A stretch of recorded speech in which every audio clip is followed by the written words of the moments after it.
Galera, beleza? Alex Targino do canal Alex Flu React aqui na área. Vídeo de pós-jogo, nada bom, né? Ontem, Fluminense 0, Botafogo 2. Não gostei da partida de ontem. Vou falar não somente desse jogo, mas eu vou puxar alguns jogos que nós tivemos com essa escalação e com essa formação que o Fluminense não foi bem, exceto 2 jogos, e eu vou mostrar para vocês, beleza? Eu peço para vocês acompanharem aí esse pós-jogo depois dessa vinheta. Vamos lá, galera?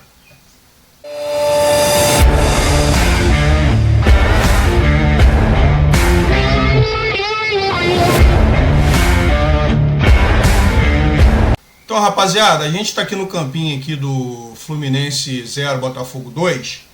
Nosso time entrou com o Fábio, né? Samuel Xavier que voltou depois da partida contra o Inter, que estava suspenso, Nino e Marlon, tá?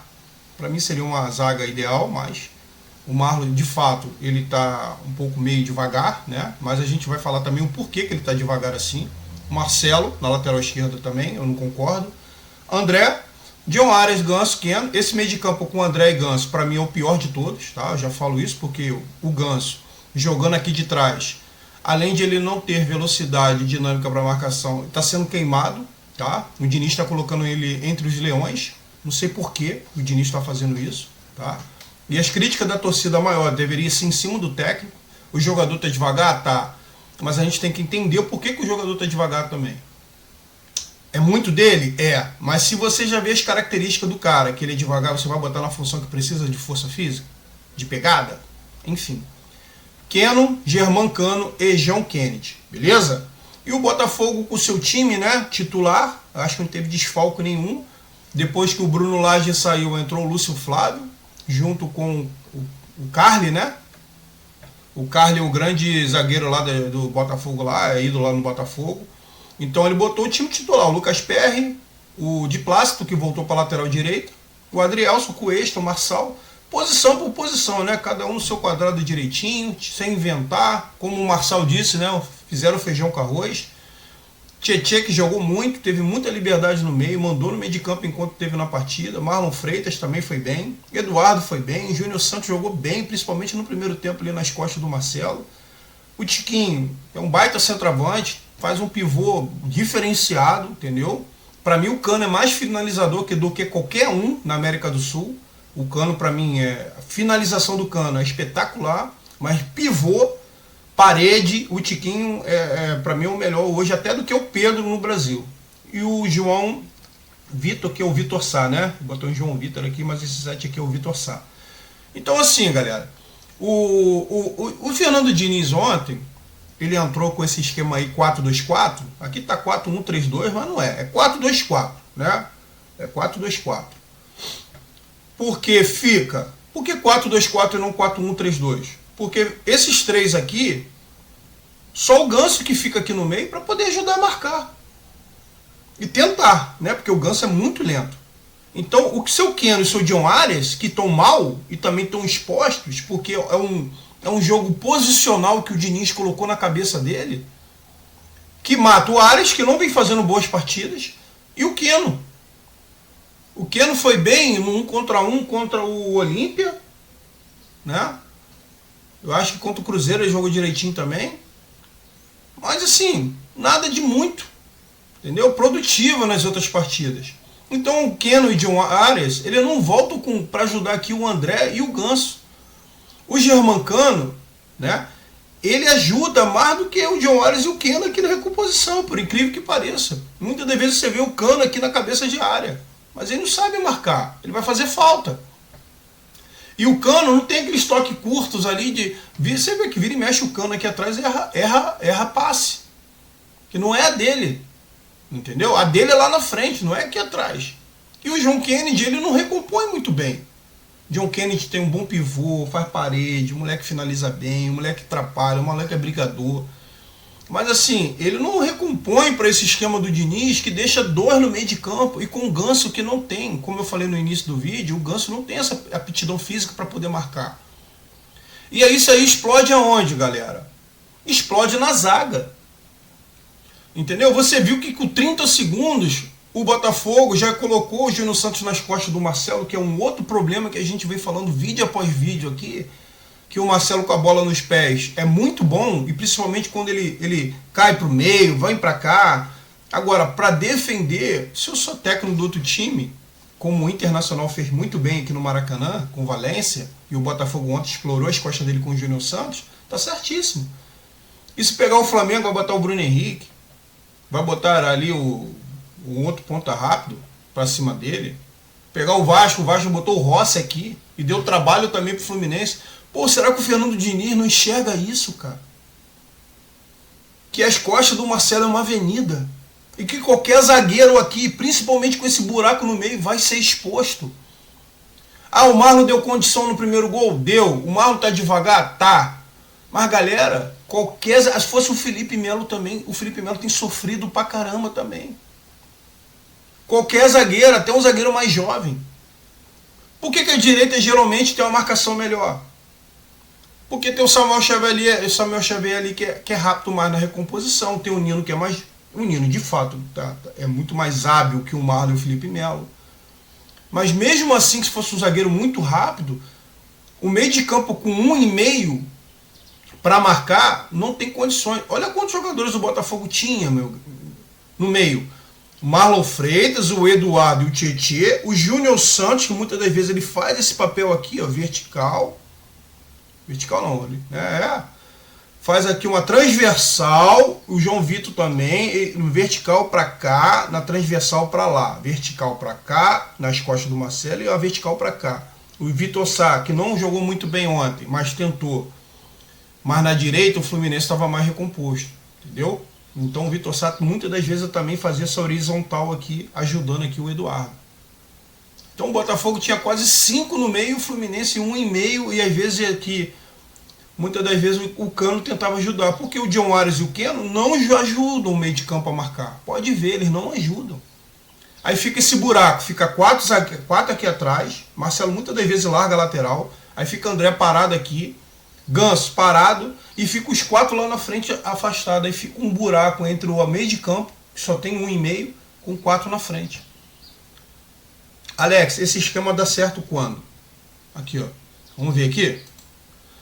Desde quando que o Fernando Diniz começou esse esquema 4-2-4? Não foi contra a partida contra o América Mineiro. Não foi. Tá? O América Mineiro, aqui, ó, ele jogou no 4-2-3-1, que era aquele famoso 4-3-3. Né? O Lima aqui fazendo o papel do Alexandre, o Ganso, né, entre André e Lima, John Arias, Keno e Cano, que para mim é um esquema melhor. Principalmente quando você tem aqui o Marcelo e o Felipe Melo atrás. Beleza? Ano passado a gente jogava muito com 4-4-2. Foi o momento que o Fluminense encantou bastante em 2022, foi com 4-4-2. Né? Que era que André e... Era outro jogador, era André e Martinelli, né? Muitas das vezes era Ganso, John Arias, Cano e Keno, né? O John Arias e Cano, e aqui o Ganso fazia o meio de campo aqui junto com o Matheus Martins também, jogava aqui. Eu sei que o Fluminense jogava muito no 4-2-2, no 4-3-3 ano passado. Beleza? Aí a gente vai aqui, né, esse 4-3-3 com o América Mineiro. Aí na Libertadores, aí aqui sim, galera, nesse jogo aqui contra o Olímpia, que a gente ganhou de 2-0 no Maracanã, o Diniz tem todo o meu apoio. Por quê? O Olímpia, ele só jogava com o Gonzalez na frente, e o Cardoso e esse camisa 7 aqui, o Fernandes, ele ajudava muito aqui na recomposição, ajudando os laterais. Então, aqui sim, o Fluminense tem que jogar no 4-2-4, porque o Olímpia só botava um cara na frente, bicão para frente, para o cara ganhar na bola aérea, fazer um pivô, segurar a bola e tentar fazer com que os outros jogadores se aproximassem. Entendeu? Ou conseguir uma bola parada, um escanteio. Era assim que o Olímpia jogava no Maracanã. Então aqui sim o Diniz acertou o 4-2-4. Aqui tinha sim motivos para isso. Entendeu? E lá também, até lá, aqui não, que aqui foi o time reserva e tal, foi um jogo ativo. Nem esse jogo aqui, nem o Cuiabá, eu não vou perder meu tempo porque era um time reservas. Beleza? Aqui contra o Olímpia, também a gente jogou no 4-2-4. Mesmo assim lá, eles já foram mais para frente, eles já botaram 2 homens na área, o Cardoso e o Brueira. Beleza?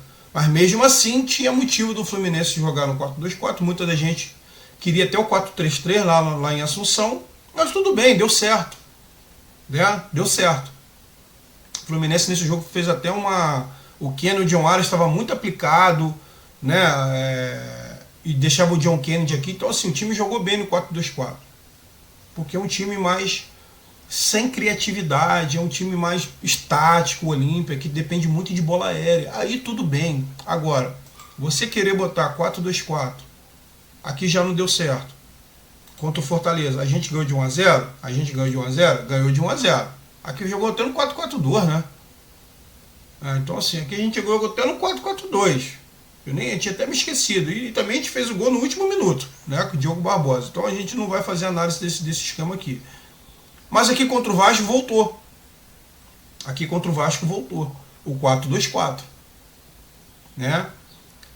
Porque aqui em vez do Ganso era o Alexandre. Você vê que não é a peça. Mesmo sem o Ganso e com o Alexandre, o Fluminense no primeiro tempo não jogou nada. O Vasco colocava o Rossi nas costas do Marcelo. O buraco no meio de campo do Fluminense e o Vasco ganhou no meio de campo. Porque o Vasco literalmente tinha 5 no meio de campo. Pô, quem é que vai ganhar o jogo, gente? Quem tem o maior número no meio de campo, que o coração do futebol é o meio de campo. Então eram 5 contra 2. Né? Então assim, fica muito difícil esse esquema aí do 4-2-4 nesse buraco quando tem time com muita gente no meio de campo. E o Vasco, diferente do Olímpia, o Rossi e o Marlon Gomes jogaram tentando assim, fazer jogadas nas pontas, os dois. Primeiro tempo principalmente. No segundo tempo assim, foi muito falha do Fluminense, mas o primeiro tempo principalmente.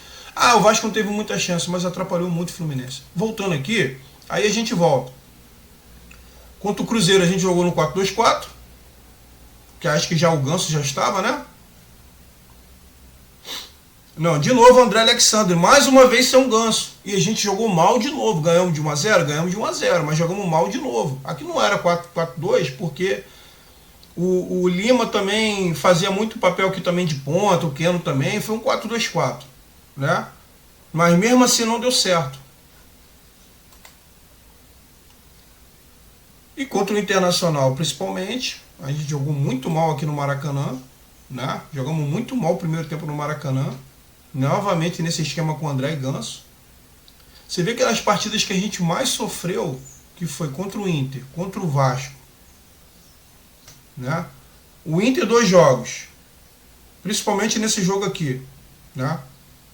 Esse jogo aqui, esse jogo contra o Vasco e esse jogo ontem contra o Botafogo, o Fluminense foi muito mal. O jogo contra o Olímpia, o Internacional no Maracanã, a gente foi mal, a gente não perdeu, porque o Fábio perdeu, agarrou muito bem, né? E principalmente o Fluminense, lá no contra o Internacional, o primeiro tempo, o Fluminense estava muito exposto, me pareceu muito assim, igual a partida de ontem contra o Botafogo. Eu tive a mesma sensação de chances que o Botafogo teve e o Internacional também no primeiro tempo contra o Fluminense. O Fluminense atacou? Atacou. John Kennedy perdeu, chutou uma na trave. Teve uma sozinho que o John Kennedy ontem perdeu, furou. Pode ser também que o John Kennedy estava cansado, né? Aí vem o segundo tempo, aí 25 minutos do primeiro tempo. O que o Diniz faz? O Diniz vai ver a culpa só do Marlon. O Marlon tá lento? Tá lento, mas a culpa não foi só do Marlon. A culpa é desse buraco no meio de campo aqui. Entendeu? O Botafogo ganhou o meio de campo, explorava as costas do Marcelo. Então, em vez de você tirar o seu Ganso, que também na partida não estava ajudando por causa do buraco no meio de campo aqui, né? E deixar o Marlon ali atrás, e deixar ali o Alexandre ali, puxar o Alexandre ali pro meio, pro lugar do próprio Ganso, eu nem tiraria o Ganso, galera. Eu tiraria ali o Keno. Beleza? Eu tiraria o Keno ou o John Kennedy. Porque assim, esse esquema com 2 na frente, com 4 na frente, com um buraco no meio de campo, eu não gosto. Eu gosto de meio de campo povoado. Então eu jogaria com André, Ganso e Alexandre. Tiraria ali o Keno, que estava muito mal. Ou o John Kennedy. E deixaria o Marlon ali atrás. Aí você tira o Marlon da defesa puxa o André para trás, aí você tira o melhor volante do Brasil da sua posição e puxa para a zaga. Eu sei que o Diniz quer uma saída de bola mais rápida, né? Ele quer um combate mais rápido aqui, uma saída de bola mais rápida, e o André sabe, né? Tem isso, mas o Marlon não é esse problema. O Felipe Melo também tem isso, é muita exposição o zagueiro fica.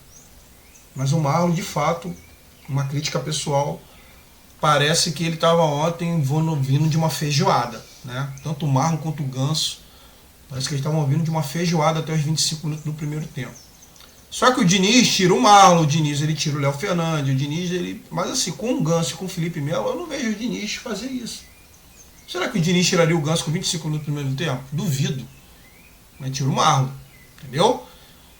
Eu tiraria o Ganso também, poderia tirar o Ganso também, botaria alguém ali no meio de campo, botaria ali o Alexandre e mais um. Entendeu? Botaria ali o Alexandre e mais um. O Alexandre, Léo Fernandes, tiraria o Keno também, o Ganso. Poderia ser, curvar mais o meio de campo, botar os três na frente aqui, trazer o Aras um pouquinho mais para o meio. Ou botar o Diogo Barbosa aqui e puxar o Marcelo também para o meio, no lugar do Ganso. Poderia ser feito, alguma coisa. Mas eu não tiraria o Marlon e puxava o André para trás. Porque o problema do Fluminense era o meio de campo. Então o problema continuou. Mesmo o Marlon saindo, o problema continuou. O buraco continuou, mesmo com o Alexandre aqui no meio com o Ganso. Né? Então assim, o Fluminense não melhorou, o Botafogo fez uma partida, como o Marcelo falou, feijão com arroz, uma partida de aplicação tática muito boa do Botafogo, explorando as costas do Marcelo, ganhou o meio de campo. O Tietê dominou o meio de campo junto com o Marlon Freitas, porque também era uma avenida o meio de campo. O Diniz abriu o tapete vermelho para o Botafogo ontem. Aí falou que o problema somente foi...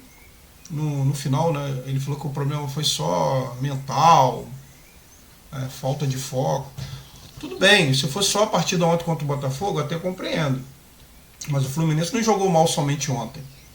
Jogou mal ontem, jogou mal contra o Internacional aqui no Maracanã, né? O Fluminense também jogou mal também nesse esquema também contra o Vasco. No outro esquema também, Alex jogou muito bem? Não. Quando jogou também no 4-4-2, no 4-3-3, também não. Mas também aí sim. Aí as peças que você tem que ver, que as peças não estão correspondendo. Aí você tira o Ganso, aí você tira o Marcelo da lateral esquerda, aí você vai recompondo direitinho. Agora, esse buraco no meio de campo é o primeiro foco que o Diniz tem que ter. E está totalmente desconstruído o Fluminense. Entendeu? Então assim, o que eu tenho preocupação...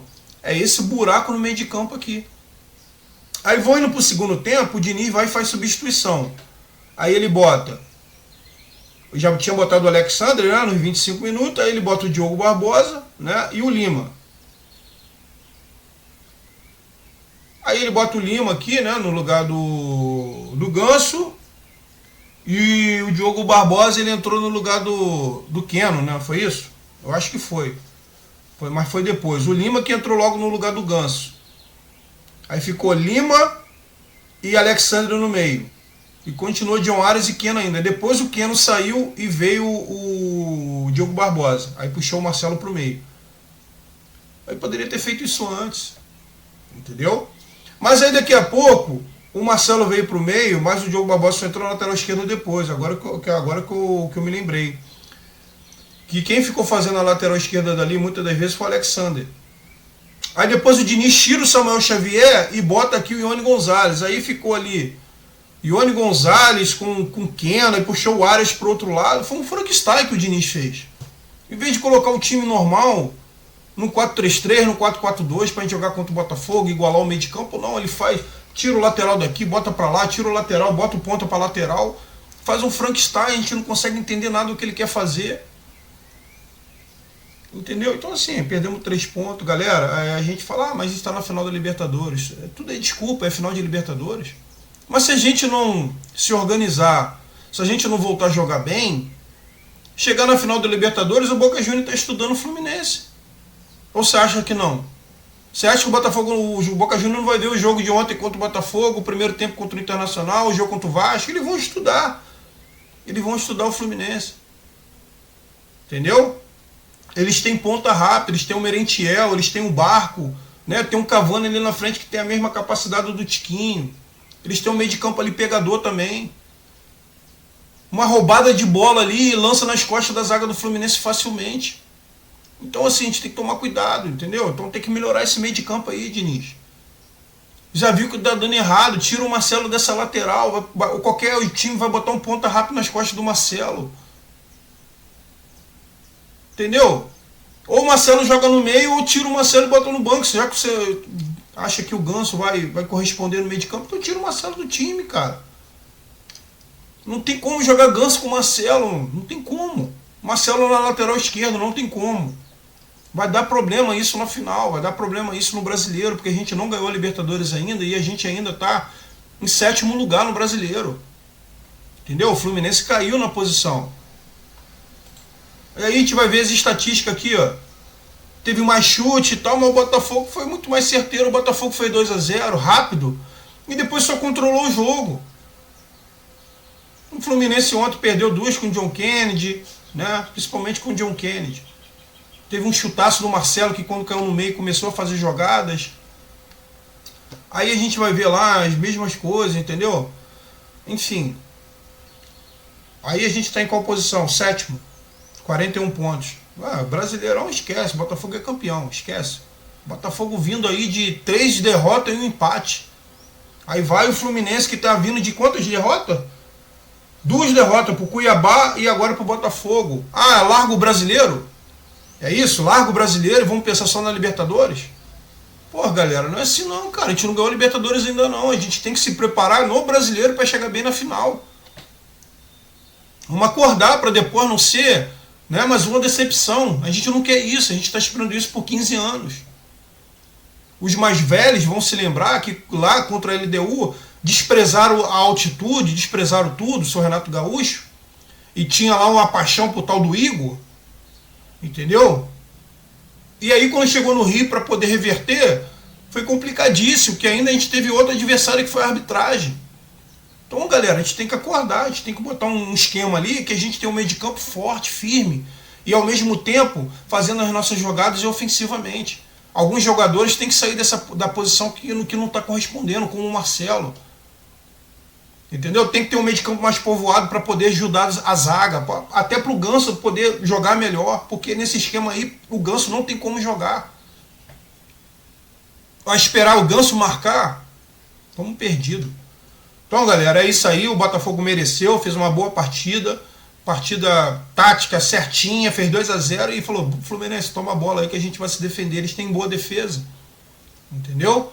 Então é isso aí, vamos agora ter a data FIFA, né? A gente vai ficar parado aí quase 10 dias. Depois tem um jogo contra o Corinthians, 9h30 da noite no Maracanã. Não sei se a gente vai poder contar com o Arias, né? Que foi para a Colômbia, que vai para a seleção. O André e Nino, provavelmente eles vão jogar contra o Corinthians, porque o Diniz leva eles só para passear, né? Tanto o André quanto o Nino só vai para passear. É igual o Giovanni Menso no nosso banco. O Giovanni Menso está aqui de novo, cadê ele? Tá aqui, ó. O menino das milhas. O menino nunca mais jogou, entendeu? O Diniz não bota ele. Então, vamos esperar então essa data FIFA e vamos voltar aí focado que essa data FIFA não seja igual aquela outra data FIFA que quando a gente jogou contra o Vasco, tomamos 4 do Vasco, né? Que volte mais pegado, que tenha um treinamento lá mais específico pra gente pegar contra o Corinthians, que o seu Diniz, né? Porque ele vai estar com a cabeça na seleção, né? Contra a Venezuela, contra o Uruguai, né? Mas passa um zap ali pro Marcão, né? Sei lá para quem que vai ficar lá treinando o Fluminense, para poder rever esse esquema aí, Diniz. Estuda o Corinthians, parece que você não olha para o adversário, que você só olha só como que a gente vai furar o bloqueio adversário, mas você não pensa como o adversário vai furar a nossa defesa. Parece que você não estuda isso. Ou tá focado lá na Venezuela, tá focado no jogo contra o Uruguai. Me parece isso. Valeu? Então, galera, saudações tricolores, deixa aquele like, compartilhe, entendeu? E a gente vai dar sequência ao canal aí. Saudações tricolores.